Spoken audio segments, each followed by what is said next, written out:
ও মা, আমাদের বাড়ির পাশে প্যান্ডেল হচ্ছে, অনেক বড়ই প্রায়, কিন্তু জানি না যে কি হবে, কারণ পাড়ায় থাকি ঠিকই, কিন্তু এতটা খবরও জানি না যে কোথায় কি হচ্ছে। চলো শাশুড়ি মার কাছে শুনে আসি যে আমাদের এই বাড়ির পাশে কিসের জন্য প্যান্ডেল হচ্ছে।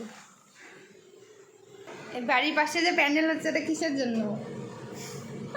কিসের জন্য বলো, আমি জানি না তো। রাস হবে, রাস। রাস কবে? রাস কবে আছে আমি এটাই জানি না। ও, যেই ডেটে আছে। হ্যাঁ। মানে কি হবে এখানে, কি মানে কি করবে ওই জায়গাটা?